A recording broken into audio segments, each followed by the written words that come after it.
evening, everyone, and welcome to the inaugural talk of the 2023 Speakers Series hosted by the Charlotte County Archives, located in historic St. Andrews, New Brunswick. My name is Anna Krentz, and I am the Archives Manager here at our institution. As keepers of the documentary heritage of Charlotte County, the Archives' mission is to preserve and promote the evolving histories of the region through collections, research, and public outreach. I'd first like to take this opportunity to acknowledge that we in St. Andrews are situated on the traditional and unceded territory of the Pescatamaquoddy people. This territory is covered by the Treaties of Peace and Friendship, first signed between the Pescatamaquoddy, Wolastoqiyik, and Mi'kmaq nations and the British Crown in 1725.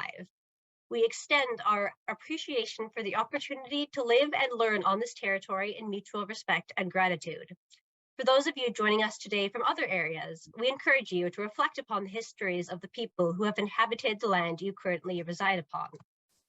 It is now my pleasure to introduce our speaker, Dr. Jennifer VanderBurgh. Dr. VanderBurgh is currently an Associate Professor of Film and Media Studies within the Department of English Language and Literature at St. Mary's University in Halifax, Nova Scotia, and holds a PhD in Communications and Culture from York University, Toronto. She will be speaking to us tonight from her experience as a lead researcher in an extensive project on the work of Charlotte-County-born filmmaker Margaret Perry, a case study within the multi-university SSHRC-funded project called Archive Counter-Archive, an endeavor dedicated to activating and remediating audiovisual archives created by those traditionally underrepresented in conventional narratives of film and media history. Dr. VanderBurgh's other key research interests focus on the public experience and circulation of television, particularly TV heritage in Canada, analyzing issues of access and policy. Her forthcoming book, entitled What Television Remembers: Artifacts and Footprints of TV in Toronto, explores the interactions between television and lived experience via case studies in Toronto television history. We are honored to have Dr. VanderBurgh with us tonight to draw from her expertise and experience to illuminate the formative New Brunswick years of a pioneering woman filmmaker who is only just now beginning to get her due. In a moment, I will turn things over to Dr. VanderBurgh. Please continue to ensure your microphones remain muted and note that this talk is being recorded. A Q&A will follow, so do collect any questions or comments you may have. With that, here's to Dr. VanderBurgh to tell us about Margaret Perry. Thank you so much, and thank you so much, Anna. Thank you so much to you and to the board members, to Charlotte County Archives for the invitation to speak with you about Margaret Perry, one of your own, and for hosting us on Zoom and in the metaverse, wherever we are. I am physically sitting at my kitchen table in Dartmouth, Nova Scotia, which is also in Mi'kmaq, the unceded territory of the Mi'kmaq people. But it's an honor for me to share time with you if we can't be together in physical space. It's a wonderful approximate way of doing it. And tonight I'm thrilled to speak about one of Charlotte County's own. Margaret Perry was born in Upper Mills in 1905 and went on to become Atlantic Canada's pioneering and most prolific documentary filmmaker, period, full stop. Perry got her start in photography and early filmmaking in a variety of locations in New Brunswick, where she lived until 1942, when she was invited to join the National Film Board of Canada in Ottawa, and there became one of the board's first two women cinematographers. They both began at the same time, and while she was at the film board, she made many films about Atlantic Canada. She was the only employee of Atlantic Canada at the National Film Board at that time, which is partly why they gave her the job of making films about the region.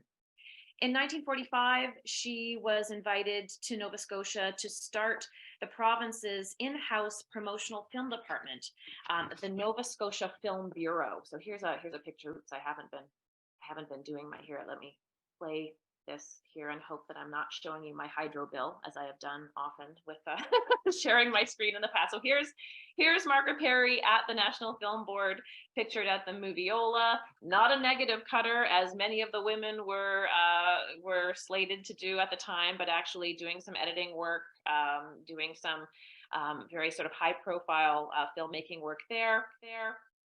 And here's the title card for the Nova Scotia Film Bureau. So this is the promotional arm of the filmmaking arm of the province of Nova Scotia.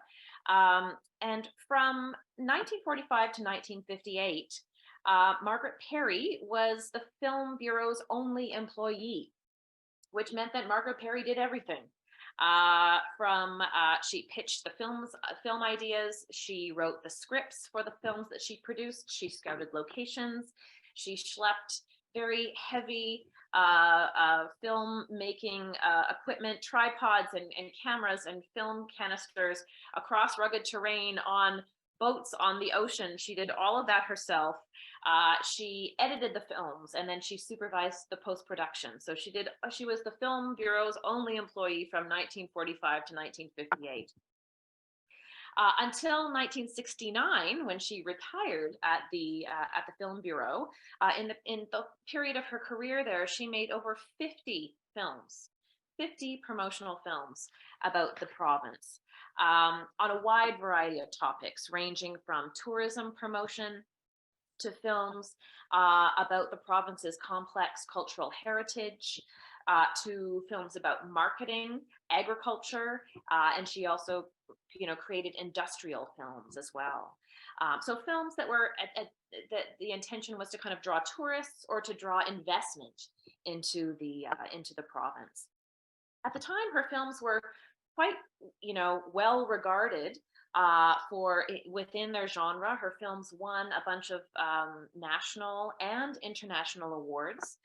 And it's quite a vast and varied collection, the films that she produced. But since the time when she produced these films, the film collection as a whole has really suffered a PR problem.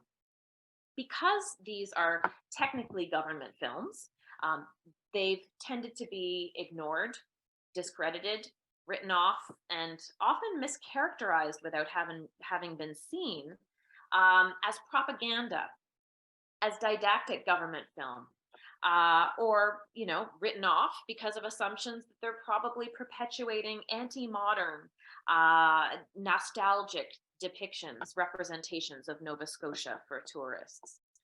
So up until recently, the films hadn't really been looked at seriously by scholars or by historians, by anyone, or considered that much. And that's not unusual for non-narrative films like this, non-theatrical films that were produced without the intention of going into theaters.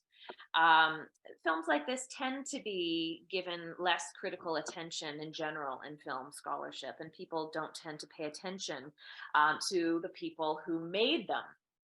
And this is one thing that film scholar Marcia Gordon has really amplified in her work. Gordon talks about non-theatrical films like the ones that Margaret Perry made as being films that have been unfairly discredited. And in fact, she says because these genres of films were devalued in comparison to narrative films or Hollywood films, these kinds of films that were were very competitive genres and industries for film production. Because these films were considered less than, they tended to be genres of film productions where there were a lot of women, a disproportionate amount of women who were producing films. A lot of people from marginalized, underrepresented communities were actually involved in film production in these genres. And so Gordon argues that by not taking these films seriously, we're sort of doing double damage in the sense that we're also ignoring the labor and the artistic production of women of underrepresented communities. And so she advocates that as a political gesture and as an artistic gesture, we should be taking these films seriously, right? In the present, to kind of think about these films as being documentaries, as being artist-made works through the lens, the views of the world that were views of people that were not necessarily seen in theatrical film production. So I want to begin today by showing you a couple of minutes of the film that the first Margaret Perry film that I saw, and the one that made me kind of sit up and take notice, that made me sort of fall in love with her eye, with her filmmaking sort of feeling. It made me really want to know more about the person who made this film after I saw it. And it's a film called Roads to Reading. It was made in 1958, and it's about the Nova Scotia bookmobile system, which was a branch of the Nova Scotia library system that would bring books from location to location, remote locations throughout Nova Scotia. So here's a couple of moments from Roads to Reading, the first film that made me kind of sit up and take notice of Margaret Perry's artistic work. In many rural areas of Nova Scotia, Bookmobile Day is a red letter day. For in the books that it carries, the bookmobile brings adventure, travel, and new worlds to explore.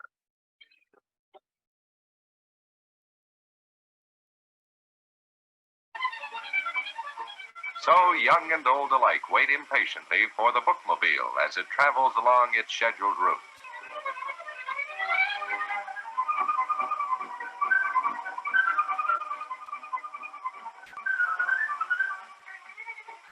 To the children, the bookmobile is their own library, with their own special librarian in charge.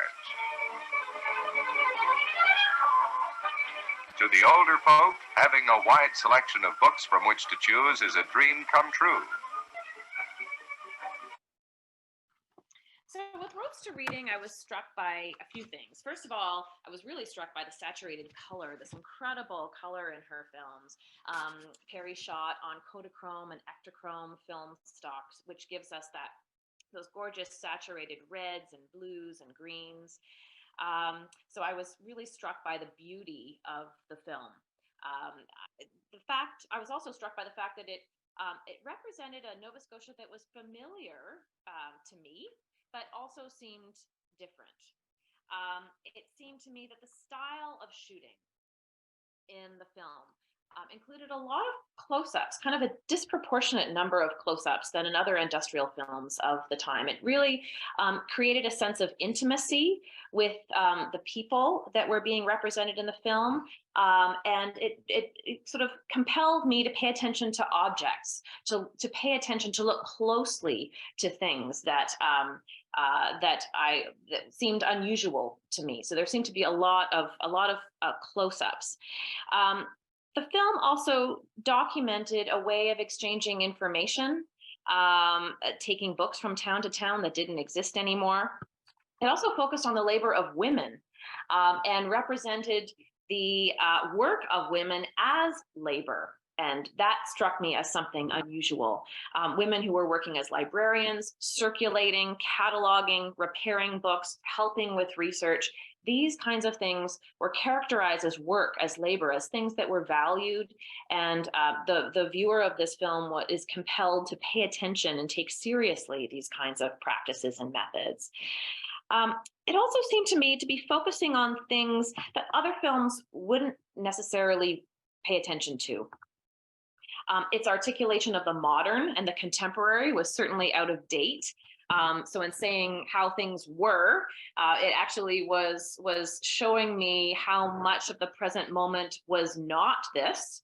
And so it struck me that this was a film that was also archival in nature, right? It was sort of documenting, recording things that didn't exist anymore in a very useful and interesting way. At the same time, it also struck me that there were connections with the present. There were through lines with this film, with the Nova Scotia that I'm familiar with. I was struck by how much of the conversation about having access to high-speed internet in the province, for example, was actually very much about the kind of thing that the bookmobile is dealing with, about, you know, making arguments about having access to information, about arguing that what we read and what we have access to reading relates to ideas about agency and power and progress. These kinds of arguments about access and connectivity are still very much alive, although the bookmobile itself is no longer a fixture of Nova Scotia. So when I first encountered this film, I was surprised, actually, and almost shocked to see Margaret Perry's name in the credits. The narrator that we hear in the film led me to believe that, you know, the voice of God narrator who's speaking with this mid-Atlantic accent led me to believe that the film was made by a man. And I mean, this convention of using a male voice of God narrator was a convention at the time. And it was, you know, rhetorically associated with, you know, producing a sense of credibility. So it was not unusual, but it was sort of surprising to me to see that Margaret Perry had written the words that he was speaking. And not only had written the words, but had shot the film, had edited the film, had directed the film, had done everything, and supervised its post-production. And when I later found out that Margaret Perry did this over 50 times, I was shocked to hear that I hadn't heard of her as a film scholar, a new film scholar in Nova Scotia. And so when I went to do research at the Nova Scotia Archives and learn more about Margaret Perry, I was also shocked to see that the only primary source traces that I could find of Perry were 2 photographs. That was it. So her films were very well preserved at the archive, but these primary materials that would allow us to learn not just about the films, but the filmmaker who produced them, and that would honor her and her work and give her authority as an artist, were just absent. They weren't there at all. So luckily, I was given the opportunity to work on a mentioned archive counter-archive. This is a pan-Canadian research project dedicated to studying vulnerable audiovisual collections. In order to learn from these case study examples, what policies and practices we need in order to better preserve our moving image heritage in Canada. So the Margaret Perry collection became one of these case studies. But unlike other case studies on the project, the films themselves were not vulnerable. Were not actually vulnerable in any physical way. They were always well preserved at the Nova Scotia Archives on 16mm format. So here they are in the cold vault, very well preserved at Nova Scotia Archives. And then in the 80s, they were actually migrated forward in an effort to kind of make them more accessible to VHS tape. So the problem, wasn't the preservation of this collection. This isn't what made the collection vulnerable. My argument was that this was a vulnerable collection because of this PR problem. People weren't watching these films, and so therefore they didn't know what they contained. There were no research materials available to help us to get to know the filmmaker who made these films, right? These were considered government films. They weren't considered Margaret Perry films. And there was really no apparatus to kind of help us to frame them as artist-made works, to help us to understand them in that way. The one person who did understand them in this way was Sylvia Hamilton, who is a renowned Nova Scotia filmmaker, documentarian. Sylvia Hamilton also teaches at King's University in Halifax, and is the only person that I know of who early on adopted Margaret Perry's films into her documentary classes and recognized them as being documentaries. She also mounted a symposium at Mount St. Vincent University called the Margaret Perry Symposium, that didn't show any Margaret Perry films, but that was a symposium about that championed Canadian documentaries, and that was named in Margaret Perry's honor. So she was really the one person, a documentary filmmaker, who recognized that Margaret Perry's work should be considered in that mode, in that vein. So our work on the project, on Archive, Counter Archive, to activate these films was really to do three things. The first thing that we needed to do was to digitize the films, so that we could study them, so that we could watch them, and so that the public could watch them and appreciate them, make their own conclusions about them, test our hypotheses about them forever, right? So we took these films laboriously to the Vulnerable Media Lab at Queen's University in Kingston. And here I am with audiovisual archivist Barry, who was an incredible champion of these films. But we had to actually really schlep these films back and forth, box by box. Barry had to prepare them in order to transfer them to Kingston with this special equipment that could transfer the films at the quality that we required. So actually, little footnote, since this moment, the Nova Scotia Archives recognized the importance of having this equipment in the Atlantic region, and so has since purchased this very machine that now sits at the Nova Scotia Archives. There are trained up people who can work on it, and now we no longer have to take films from Atlantic Canada outside of Atlantic Canada to digitize them in this manner. So this is one of the great outcomes of the Margaret Perry project, is that now we have the capability within the Atlantic region to do this kind of transfer ourselves. So we transferred all the films, and so now all the films are actually available. All 50 of them are available on the Nova Scotia Archives website, so that anyone can look at them, can study them, can appreciate them, or just enjoy them. The second thing that we tried to do was to, once the films were digitized, was to locate information about Margaret Perry, so that we could get to know a bit about her development of her as an artist, and her filmmaking practice. So with the incredible help of the wonderful, talented academic Sharon McDonald, we managed to find Margaret Perry's family, who now live in Ontario. And in the family collection that they were generous enough to share with us and allow us to study, we found just a treasure trove of materials. We found early journals that us to find out about her early development as an artist. We found a few of her early films that she made in New Brunswick. Here they are, the original canisters that we have digitized, early film production in New Brunswick that I will show you tonight for the very first time. This is the first time that these films have ever been publicly screened, so it's very exciting. And Margaret Perry talking about her career in her own words, which is just an incredible, an incredible contribution to knowledge. So, her family has been incredibly generous in making these materials available for us to learn about Margaret Perry's filmmaking practice. So this, for the first time, allowed us to connect the filmmaker with this collection of films. And through a variety of screenings, of exhibits, and art projects that we've conducted over the last couple of years, it's allowed us to really reactivate this collection and to animate the collection as a whole. And to make the films really come alive, reframing them from government films, which they are. That doesn't disappear, but to also think of these films as being documentaries and artist-driven, auteur-driven works. And I'll show you one example of something that we've done to do this.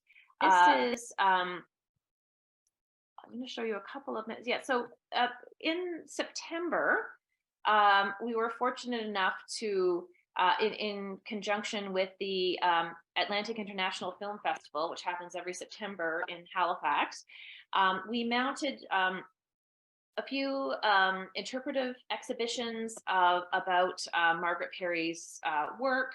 But one of the incredible contributions was a wonderful immersive cinema exhibit designed by David Clark, who works at Nova Scotia School of Art and Design University. This exhibit he called Woman with a Movie Camera, after Vertov's famous Man with a Movie Camera. But this was an 18-screen exhibit that was held in a little art space that's just off the main lobby of Nova Scotia Archives. And what he did is he used, it was DJ software actually, that allowed him to create this kind of symphony of 18-screen exhibit that really gave a sense of Margaret Perry's aesthetic patterns across her body of work. So her, things that she tended to do a lot over a course of her films. David could observe this across the 50 films, and he put the films in conversation in a really interesting way that really helped us as researchers understand Margaret Perry's particular aesthetic. So I'll just show you a little bit of what that looked like. I'll try to here. Hopefully it'll allow me. He called it an exploded view of the films of Margaret Perry.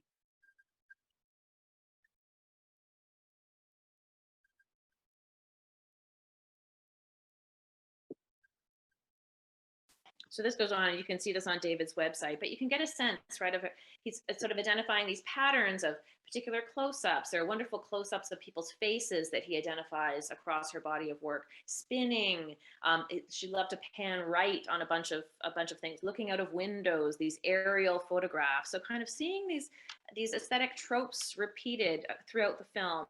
I learned so much of these films by looking at them through David's particular artistic lens, removing the voice of God narrator and kind of seeing the visual aesthetic of the films themselves really helped me to understand them in new and exciting ways. And working with them right now with my students in my classes at St. Mary's, one of my students is actually doing a project where she's observing all of the shots in these 50 films of hands, close-ups of hands holding objects to the camera. And so one of my students is sort of noticing this as a pattern that gets repeated across the body of films, but a way of appreciating objects, of things that people have made, of attending to things. So, activating the archive through these particular projects helps us to understand the way that these films were made in new and interesting ways. So there's so much fascinating work still to be done with the collection, and so many possibilities now that can happen now that we have access to the collection. And we've done, some other interpretive exhibits. I'm just trying to see here. I'll show you. This is a very sort of quick look at one of the exhibits that we mounted at Nova Scotia Archives. So here's David's piece, and then this interpretive exhibit that we had with a bunch of Margaret Perry's ephemera from the family collection that now lives at Nova Scotia Archives. See if I can, so oops. Yeah, this is going a little too fast, but lots of her journals. We were able to get her camera from the Museum of Stellarton to actually kind of look at that. But some journal pages, some of her equipment that she used, we were able to kind of bring that all together to get a better picture of her artistic practice and to kind of put that together with the films themselves. So we get a sense of these films as being artist-made, filmmaker-made works, right? Rather than being only government films. So there's so much work to be done. And so many possibilities now that we have these things digitized and have access to the materials in this way. But what I'd like to do with the rest of our time tonight, since this is a talk for Charlotte County Archives, is to focus a bit on the materials that tell us a bit about Margaret Perry's early development as a photographer and filmmaker in New Brunswick. And I want to share with you 3 short films that we found in the family collection that now live at Nova Scotia Archives that Margaret Perry made while in New Brunswick and that have never been seen publicly before. So I'm excited to share them with you tonight.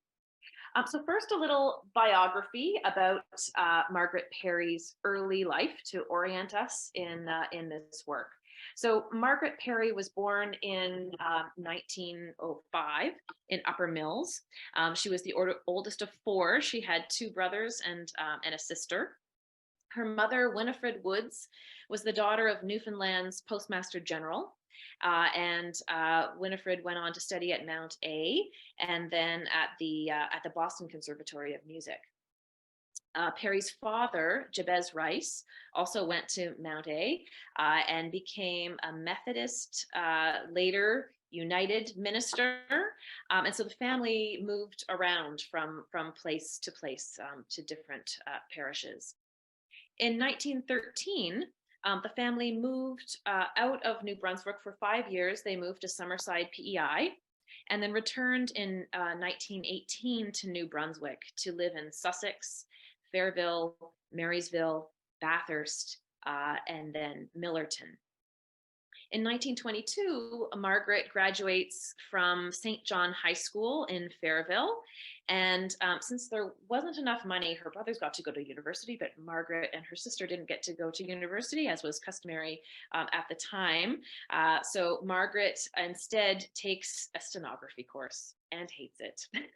So she's a trained up stenographer, but just hated being at a desk. And she writes about this in her journals, how much she hated stenography. She wanted to be outdoors. She didn't want to be cooped up in an office. She did work for the RCMP, though, as a stenographer for a little while. In 1929, Margaret meets Stanley Perry, a geologist, come from away from Ontario, who later takes up a post at the University of New Brunswick. Stan and Margaret are married in 1934 and are expecting their first child in 1936 when Stan is tragically killed in Fredericton in a motor vehicle accident. It was a very icy day, and he was hit by a fire truck and passed. So Margaret is beside herself with grief. She's pregnant at the time. She goes on to have a very complicated delivery, and that takes months to recover from, both her and baby Stan, who's named after his father. Stan and Margaret go on to live with her parents in Bathurst, where she starts to keep a journal as a way of sort of coping with her grief, as a way of kind of wondering what she's going to do next. It's incredible archival record, actually, that she's so, that she writes these thoughts down. It's incredible to actually, it allows us to sort of follow her development as a photographer, as she's sort of wondering what to do to fill her days. And she comes up with this idea that she wants to learn how to take pictures. That's one of the things that she wants to do to pass the time, but also to earn some money. Right? She's wondering what she's waiting for a potential settlement that might come out of this court case with the accident, but she's wondering what she's going to do to support herself and her son for the rest of her life. So she creates what she calls the scrapbook, and I'll show you a little bit of it here. This is a little film that we created with some of the excerpts from the journal that she kept in 1937, 1938, 1939. And you can see here that she's very self-reflexive about her filmmaking practice. So she says, more and more I realize that I must have something vitally interesting to fill my life. Baby Stan is adorable and now my one reason for living. But there are many hours in the day and my companion is gone, and I've got to find something which will fill my, sorry, I can't read what that's it, fill me in my spare hours.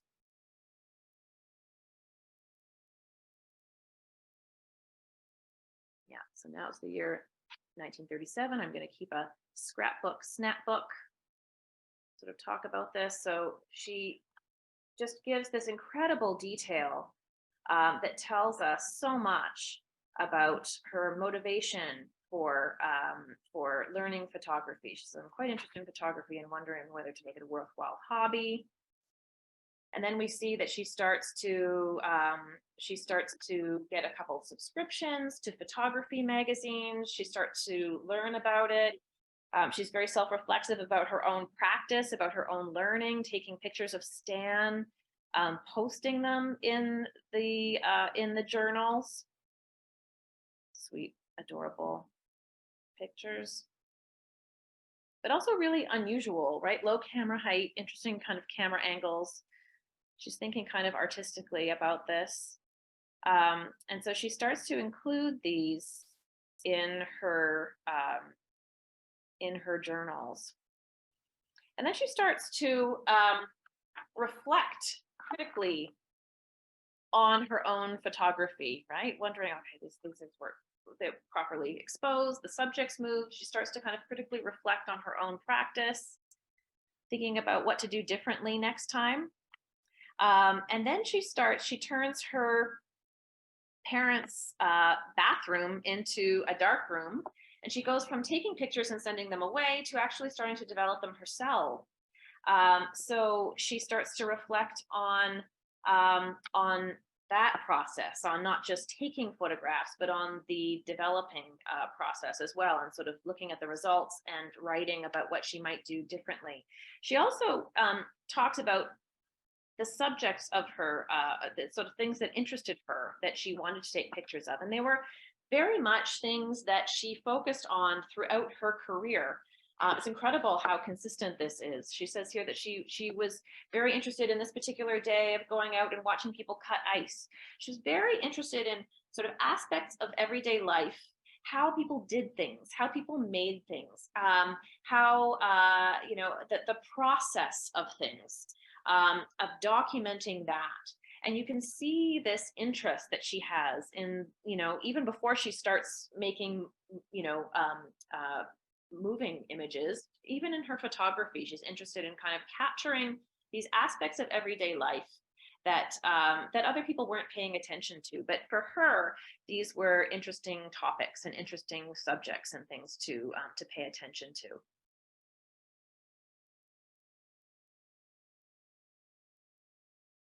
Then as we get on in the journals, we can start to see that she starts to intersperse the writing of her day with the films with the photographs as illustration. Oh, here's a really unusual, I love this. She says this is her first attempt at portraiture. I love this self-portrait of her. She says, it looks as though I've just come back from beyond. But we see that she starts to illustrate or sort of, tell the story of her day using pictures, using contact sheets that she's cutting up. So interspersing the images with text, which, becomes kind of like a proto-editing moment here. She's really thinking about storytelling using text and image, which is of course something that she went on to do with her films, writing the script and taking images to illustrate what it is that she's documenting and talking about. So these are incredible, treasures to sort of learn about the things that she was interested in, the way that she was reflecting on her own artistic practice, some of the technical things that she was concerned about, that she was thinking about. And also the fact that it was really an obsession for her. It really was a wonderful kind of pursuit. She spent a lot of time studying, trying to get better at this. And eventually creating, she sent some of these photographs off to photo competitions. She started to win a little money at these competitions. She also started to create articles, illustrated articles. So she'd have a few images and then she'd tell a little story and she would sell this to magazines. And this is how she was starting to earn a little income. So she was starting to think about photography and later filmmaking as a potential career, as a way to sustain herself.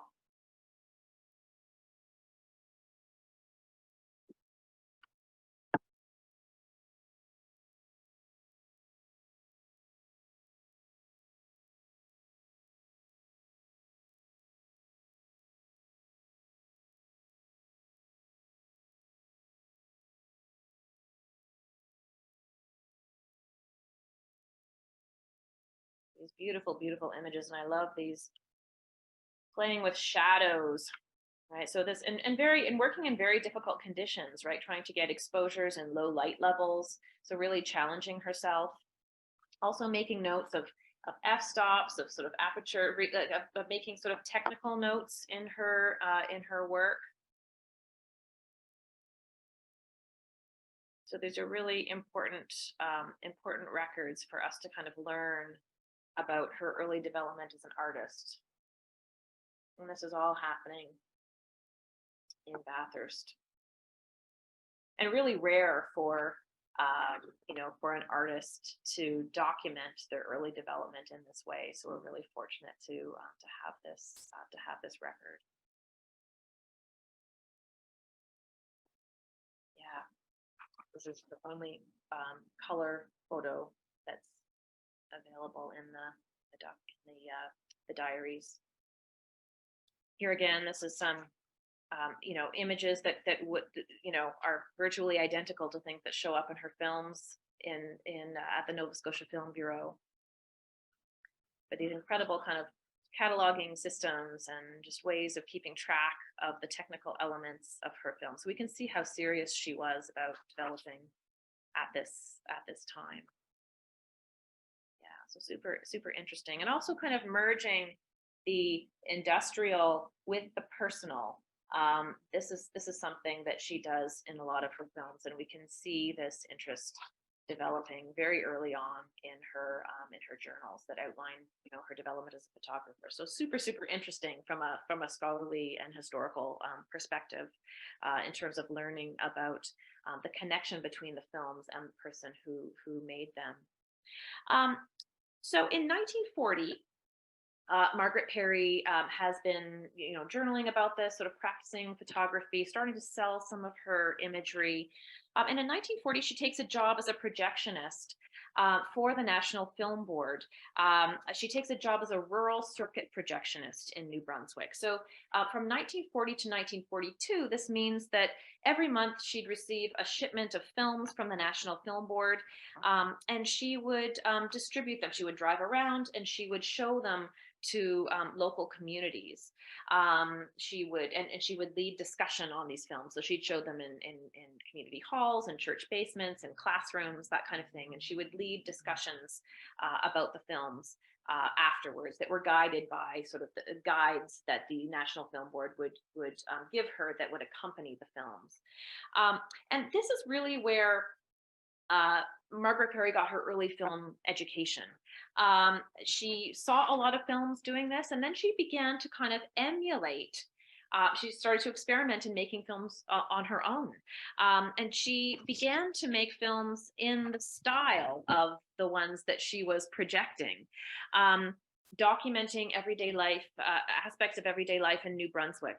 And we're excited to have found a couple, as I mentioned, that were in the family's collection that we've digitized and that I'd like to show you tonight for the first time. So here is one of them. This is, I think, the earliest film that we have in the of Margaret Perry's collection. And on the canister, it's titled Early Bathurst Activities. You can see here skiing, curling, hockey, early shooting. This is the first film that I think Margaret Perry made, at least the earliest record that we have. I think it was probably made in about 1939. And here, Perry makes her first attempt at filmmaking, showing small glimpses of everyday life in Bathurst, winter scenes. And this is a home movie style, a film that's shot in the home mode, just documents of scenes of her friends and her community engaged in winter sport and leisure activities. But this is also a film that's really interesting because we can see Perry starting to experiment with continuity editing, sort of in-camera editing, so stopping and starting the film in various places, setting up a new shot in order to provide a different view, so that when the film runs, you get a different angle on the action. So we can start to see her experimenting with these storytelling techniques, these visual storytelling techniques, even in this very early film. So I'll point out where that comes, but I'll show you here. This is early Bathurst activities.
So you can really see in this particular shot, this is a novice filmmaker. This is a filmmaker who's moving the camera a lot to kind of capture the action rather than planning to cut between one shot and the other. It's sort of a disorienting way for the viewer to see what's going on, but she's learning.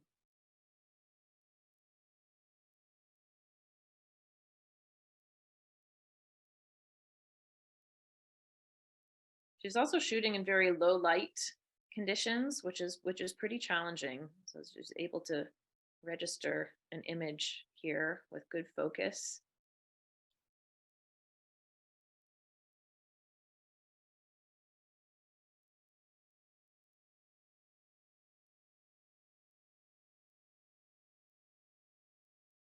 Okay, so here's where she's doing her in-camera. She's stopping and starting the camera. So she's got this extreme close-up of a woman getting ready and looking in the mirror, then heading out. So the idea that these three shots are somehow connected in the telling of a story, this is an interesting development in a home mode movie such as this. She's experimenting with telling stories in this way. So she's obviously studying about it, reading about it, thinking about it.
I love too how she's telling a story, right? She's stopping and starting the camera. She's showing us close-ups of various things.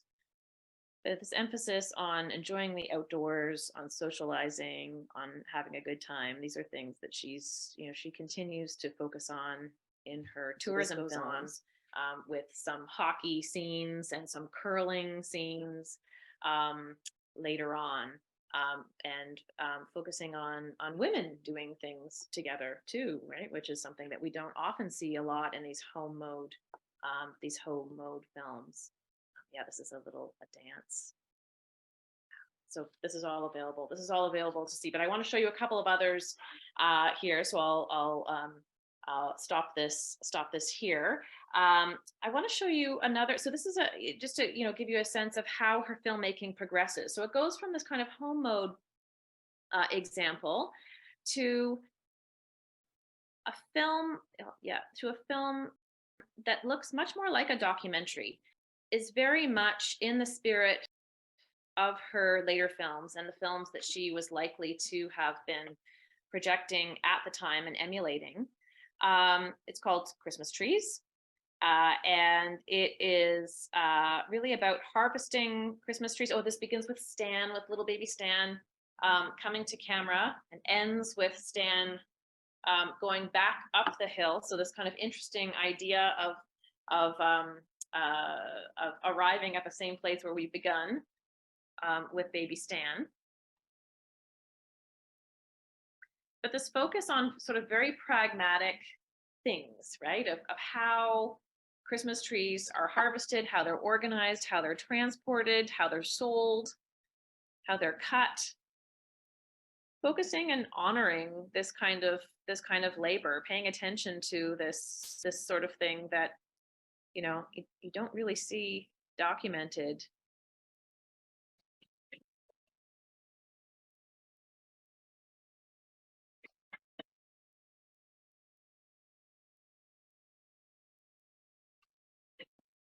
So I think this was probably taken in about 1940, maybe 41. Focusing on the saw. So what is the tool that we're using to do this? This is very much something that she does in her later work.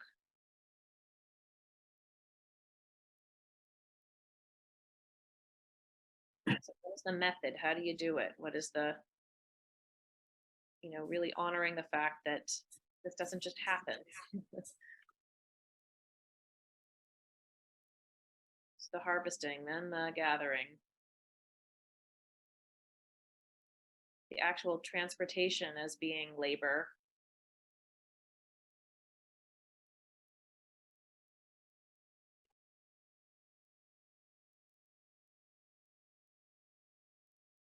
And this is one of the things that a couple of people have remarked on looking at her film, that one of the things that we can see across her body of work is an attention on not just labor but cooperative labor, cooperation, and also quite literally cooperatives. She's very, very interested in, particularly in the Nova Scotia films, in documenting how shared machinery, across a group, or co-ops that share the price of things. This is one of the things that she's advocating in her films as a way of that people can survive in Atlantic Canada and make produce things that make economic sense.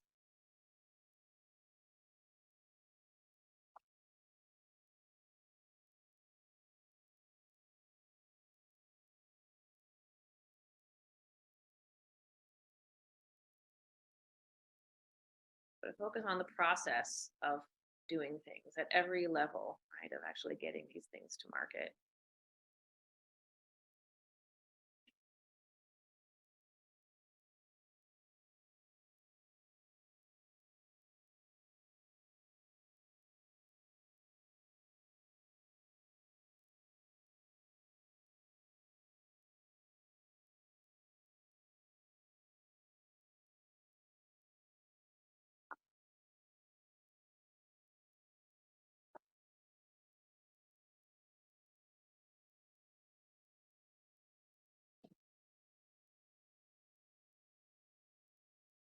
Just try to move this along a little bit to give you a sense of where we end up.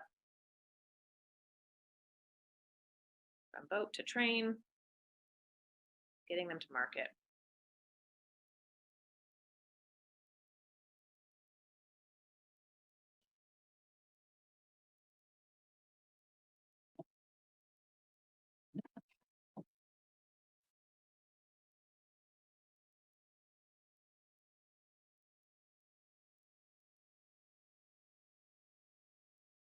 And then interesting, we go from market back to where we began, to the natural landscape, to the place where the trees were harvested, to little Stan running back up the hill. So a beautiful little film, beautiful little story, a little how-to, little documentary of how Christmas trees are harvested and brought to market, but very much told in a narrative, very much in the spirit of what she would have been exhibiting, what she would have seen at the National Film Board. So the final film that I want to show you is Smelt Fishing on Miramichi. And this, I think this is a film that, as you'll see, it doesn't have voiceover narration, it doesn't have audio, but it does have title cards. So this is the film that most resembles her later work. But we can see from Christmas trees to this point that she's starting to think more seriously about the telling of this story, using text as well as images to talk about the methods, the fishing methods that she's wanting to represent. And again, this is very much the same kind of thing with these images of fishing. We can see almost exactly she's doing this in her Nova Scotia films. This is the nets that were used. This is the hook that was used. These are the, we see this very detailed archival, recording, it's sort of interest, this impulse that she had that really continues in her Nova Scotia Film Bureau work, right? And this early interest that we saw in her journals, right? How do they cut the ice? How do they do it? Really paying attention to recording things that, other people weren't paying attention to, and really honoring that knowledge and that work as important labor.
Spin a little bit ahead here too, where we actually see, it's very interesting here, we actually see the exchange of money happening, but then the sorting of these, the trapping, the sorting of these, the grading of the fish that happens inside, right? This sort of, this real minute detail, so the packing plant. So connecting all of these sites of labor together as part of the same process.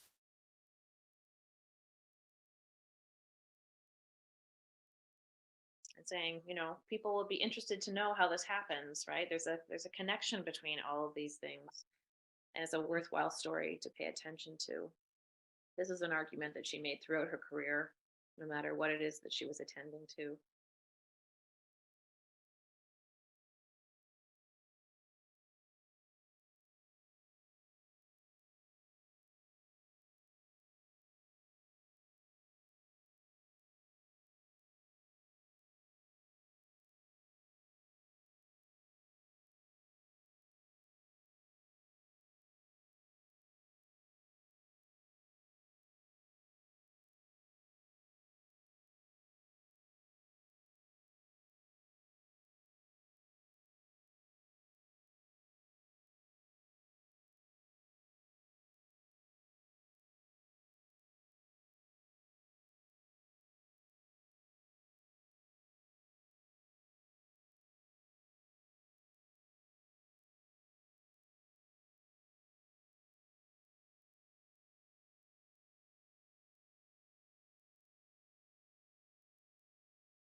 drawing attention to labor at all its stages, right? These sort of the minutiae of the everyday, and inadvertently, right, becoming really important records of how things were made, of processes that that were not recorded in such methodical ways.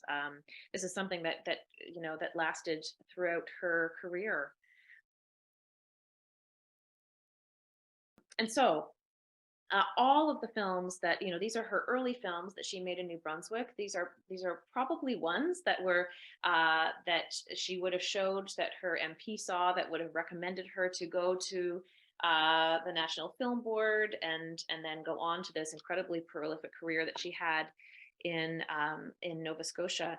But these are techniques, these are interests, these are ideologies, these are things that we see across her body of work, and that remain consistent across her career work of films. And so I want to end by drawing your attention to the Nova Scotia Archives site that has collected all of this wonderful Margaret Perry resource for us to enjoy and to learn from. Margaret Perry, A Life in Film. All of the films are available here, all 50 of them, so you can watch them. They're all outward facing. Scrapbooks are digitized and are there for people to look at. We've also created Excel Demu and Chloe Brushwood Rose, my wonderful colleagues on the Archive Counter Archive project, have created teacher's guides at the elementary, secondary, and post-secondary level to connect the films directly with the Nova Scotia curriculum, to encourage teachers to use these, or sort of inspire teachers to think about ways that these films could be used to work with curriculum outcomes, and also maybe to challenge some of the curriculum outcomes, and to think about Nova Scotia's discourse and narratives in new and interesting ways. Thinking about what the films contain, but also thinking about their absences and things that they don't represent and don't contain. So much work still to go on this project, but it's been an absolute wonderful privilege to be able to learn about, and to continue to learn about Margaret Perry, and of course to the resources the family made available allow us to connect the person and her development in New Brunswick for the very first time with the films that she produced in Nova Scotia. So right from Charlotte County to the direct line right to the to her prolific career that she had in Nova Scotia. So it's been wonderful to explore that. So thank you so much for your attention. It's been wonderful to share these films, especially with you for the first time, that are now digitized and ready for everyone to study. But if you have any questions or things that you are wondering about, comments, I would love to hear. Jennifer, Robert Fisher from the St. Croix Courier. Oh, hi, Robert. Hi, I'm looking forward to speaking next week. Me too.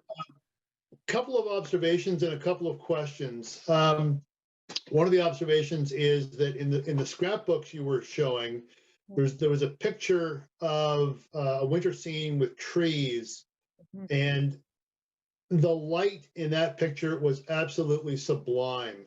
And it's not often in that era of photographs you see light that good. The other observation is that in photography we have a genre of photography called environmental portraiture, which is taking pictures of people in their work environment. And it seemed like the couple of films you showed tonight are very much sort of moving representations of environmental portraiture, which I personally found interesting. The questions too, there are a number of examples of prominent female photographers in the earlier 20th century Imogene Cunningham, Dorothea Lange, Margaret Burke-White. The New York Photo League had a number of well-known female photographers, not so much in filmmaking. And I'm wondering if you have some thoughts on why that might be. The second question is that in filmmaking, color didn't really become mainstream until probably the 50s.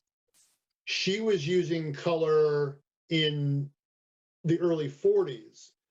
Was not only as a female filmmaker was she a pioneer, but was she a pioneer in the use of color in her work as well?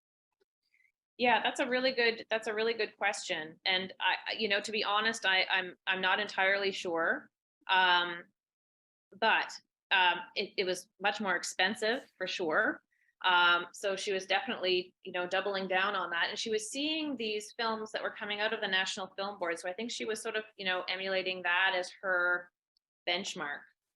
I don't know whether she knew of other,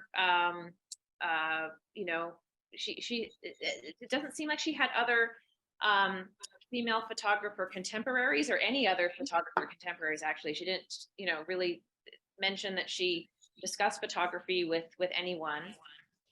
Although she took a lot of photos of Stan, actually, of her husband, of their camping trips and that kind of thing, sort of before she, not as many as after he passed, but she certainly was taking films or photographs of nature and of that. That's interesting you say the environmental portraiture. She certainly was very interested in taking photographs of nature. But I think it's sort of after he passed and after she started kind of thinking about it as a career or a way to make money, then she started thinking about taking pictures of people doing things and making things. Articles that had photographs along with little narratives. Over 70 of those throughout her career. Some of them were kind of, I don't want to say rip-offs, but sort of double dipping. So she would make a film for the for the Nova Scotia Film Bureau, and then she would take some still photographs on that same shoot, and she would use the same subject to publish something and kind of earn a little money on the side. So she was doing that as a way to augment her salary, and I think that she knew that those kinds of photographs were probably the ones that would make a little money. So I wonder if maybe that's one of the reasons why she was choosing those kinds of topics. Sure. Thank you. I have a bit of a question that may tie partially to what you were just saying. You said that she didn't really have any contacts who were photographers. No one she really talked about photography with while she was developing her skills and practice in the 30s. Were there any people or communities related to film in the province at the time that either she was connected to or even that she could have been? Was there really any kind of film community in New Brunswick at all? Yeah. That's a really good question. And I don't know about New Brunswick. I know there were lots of, sort of film clubs and that kind of thing, but she wasn't a part of that. She does mention in her journals, I went to see something. She actually mentions a couple of times, oh, this was in Technicolor. It was really exciting. And she really liked seeing things in color in the theater, but she didn't go very often. And I don't know that she watched films with people necessarily.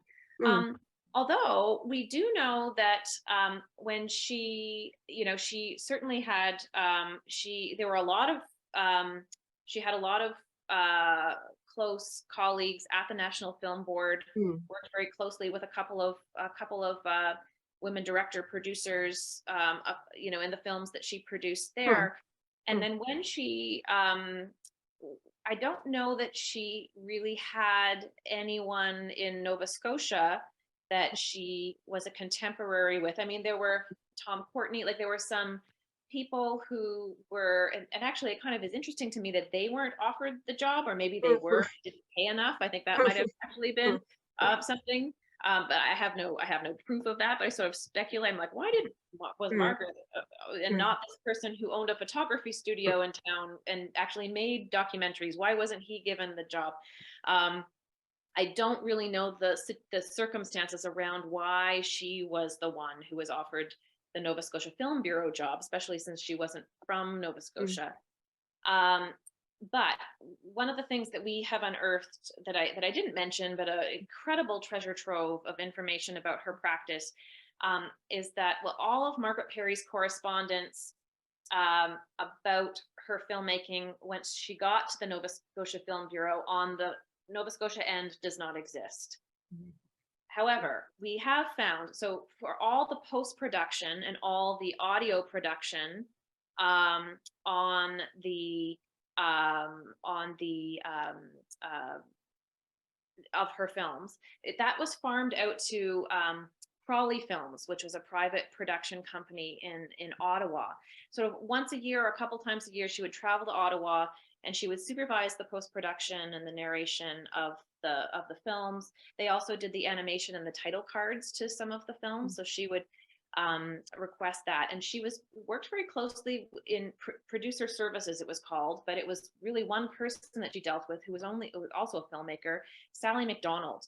And so we found at Library and Archives Canada that Sally McDonald had saved all the correspondence from Margaret Perry, which is incredibly detailed, where Margaret Perry's saying, shot 3, like, Sally, I don't know what to do about this film. Shot 3 seems too long. What do you think? Like, it's just this incredibly detailed reflection on her own filmmaking practice. So thank goodness this whole, hundreds and hundreds of pages of correspondence over the years exists there. So I know that they had a real connection and support and kind of filmmaking conversation, sixth sense between the two of them.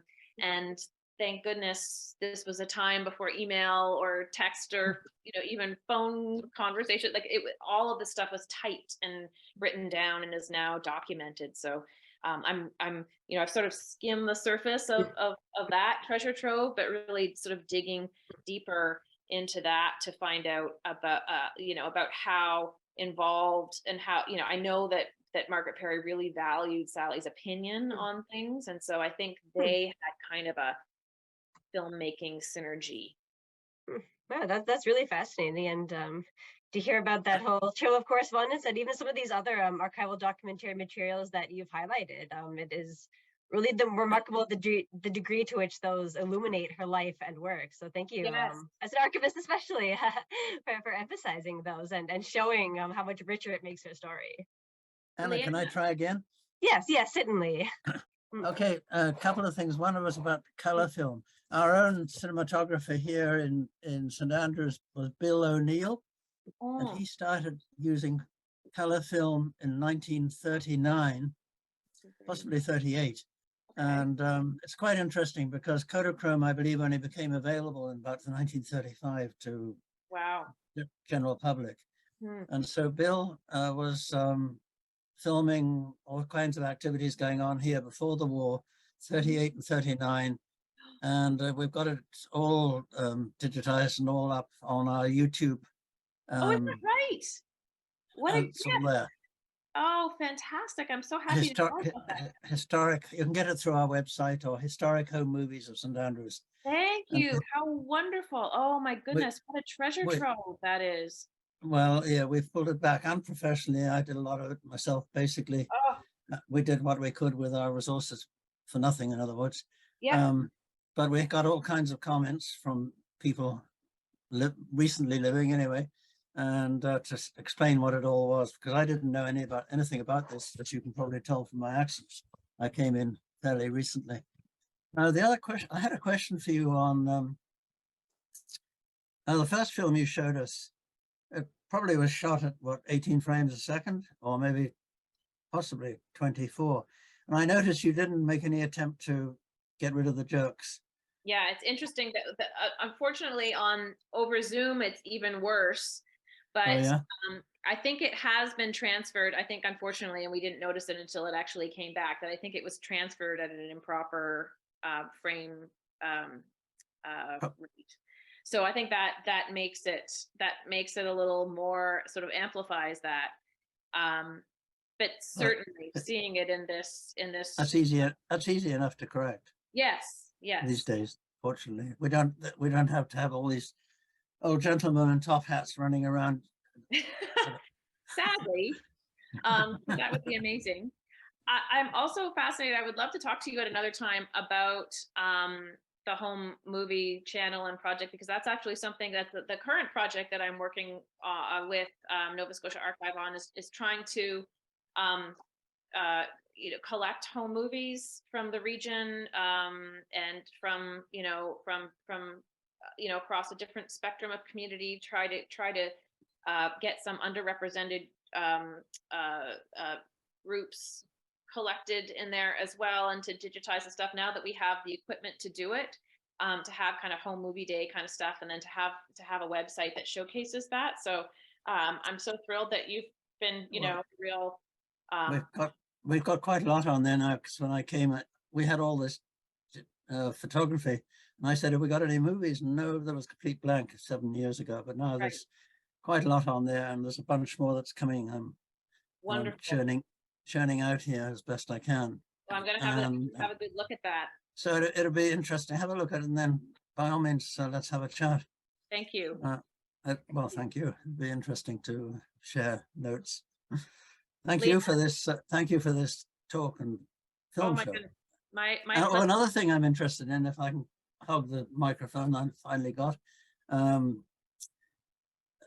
Heather Richmond is on here at the moment, and she's been helping get our education program and our outreach to schools program back online. And I was very interested in about one page before what you've still got on screen there. You had a whole bunch of examples of how things could be put together built into the curriculum. And that was rather nice. We must have a look at that in more detail and see if we can crib some of it. Yeah, absolutely. So Chloe Chloe teaches at the Faculty of Education at York, and has a lot of experience creating these. She's creating them for the Margaret Perry case study, but also a bunch of other case studies on the Archive Counter Archive project.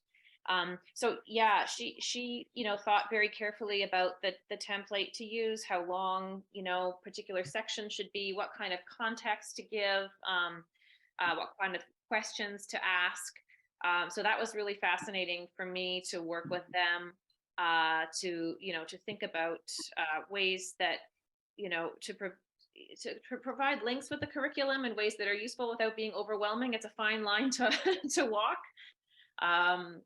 But so far we're getting good feedback from the what teachers are thinking about them. Yes, excellent, thank you. Another bunch of films I'm just finishing editing, or reproducing, I'm calling it now, is by a New Zealander who came to St Andrews in 1954 and stayed for about 3 years. And he filmed Christmas Day in St Andrews in 1954 and put it all together, and all kinds of stuff around town. And he built a house, filmed all that, and then he moved into another house which has quite a reputation around town, and all kinds of stuff. And about 3 years of filming around St Andrews in the mid-50s, same time as Bill O'Neill, but different sort of perspectives, and just filming what it was like to come and settle in St Andrews for a few years. Yeah. Also detail, he was did a lot of work on the O'Neill farm, and it's quite a long film about a year of farming on the O'Neill farm in 56 or something. All the old machines and things, quite interesting. Oh yeah. It'll be on YouTube quite soon, I hope. Amazing. You put all your stuff on your website, or do you put any stuff out onto YouTube? Well, it's all on the Nova Scotia Archives website, but actually they use YouTube as the sort of the platform for the films themselves. So it's the link. Yeah, the link. So there's the films and are here, and so if you click on them here, so this takes you to So here we can see it. Yeah, so it's actually housed on YouTube, but linked to Yes, so you have the links on your webpage, and That's right. that's what we've been doing too. But Yeah. we've got a lot. Our webpage is a bit out of date now, and we've got to update it in the next month or so. In respect to this, you see, Heather had her hand up. I'm not the chair. Well, can you hear me? I'm not sure how this works. Yes, Yeah, you're good. perfect. Okay, yeah, no, I was very interested in the films that she made, and the photographs, and I particularly loved the scenes of the skiing party. And yeah, I thought that was just fantastic. As a former, well, as a skier myself, I just loved it. It reminded me of my parents who had spent their honeymoon skiing, which Aw. seems a bit weird, you know, in 1941 or something. And I thought that's probably what they looked like. And the Christmas tree packaging and the workers working together was just brilliant. We did some work on Black's Harbor talking about fishing, and I think smelts are similar fish, are they not? To herring, are they not a herring type of fish? I think they are. Sort of size. And then, if you look at some of her other, she's fascinated with fishing. Yeah, In Nova Scotia, you have to make a lot of films about fishing, but lobster fishing, Yeah. all these different, but bluefin tuna, these 600-pound things like there's a wonderful film, one of my favorites is, it's called Battling Bluefins.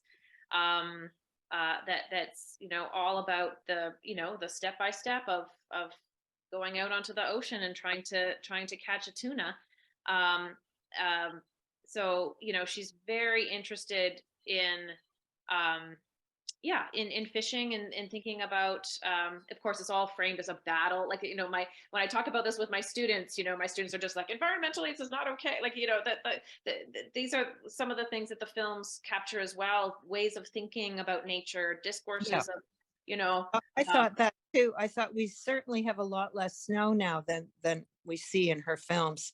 I was like, where is that snow? We haven't had it here this year, but Well, I loved it. And there's things happening in New Brunswick. And I think if students in school, to get back to what Franklin was mentioning, it's certainly fishing to me would be sort of a good connection.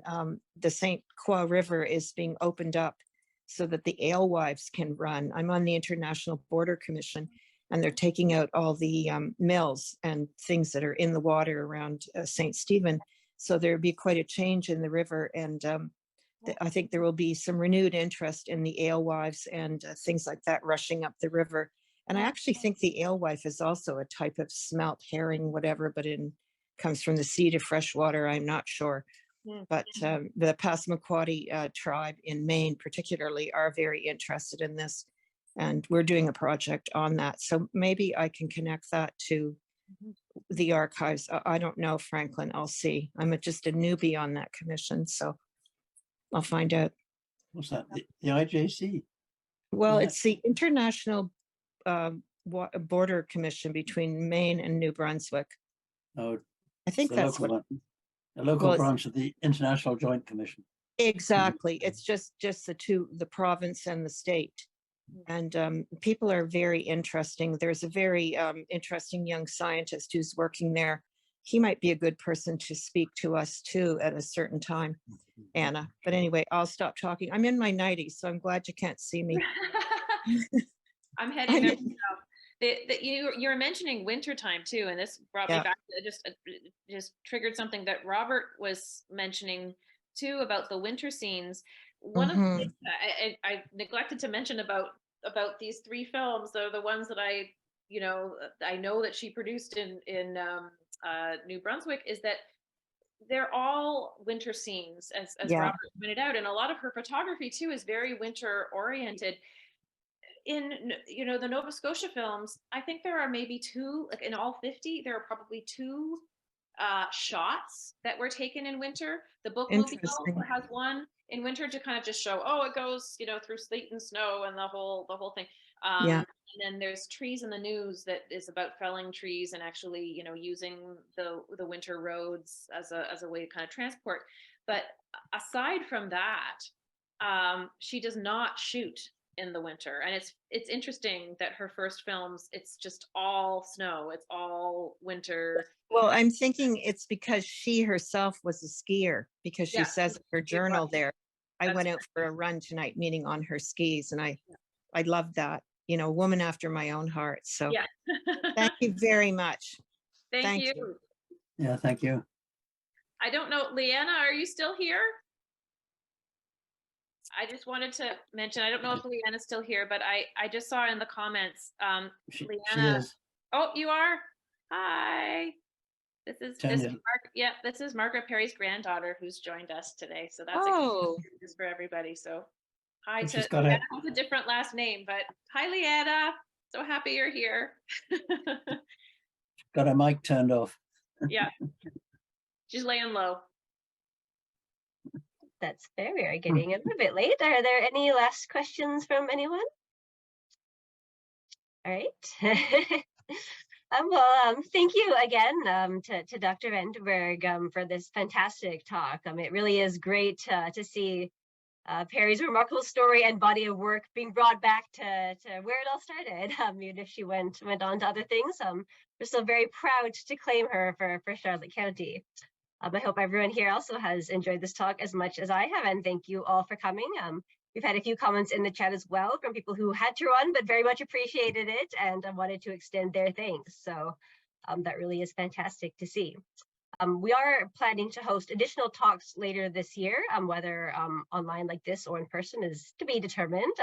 But please stay in the loop, everyone, whether via our email newsletter, our social media pages, or just getting in touch directly. You are all always welcome to pay the archives a visit in person as well. I think many of you who are still here do kind of already know our contact information and details, but I will put that in the chat for anyone who doesn't have it or wants a reminder. And finally, if you support what we do, please also consider making a donation if you are able. Our activities rely on your public donations and support. So thank you all again for this wonderful evening. Hope to see you in the future and have a good night, everybody. Thank you.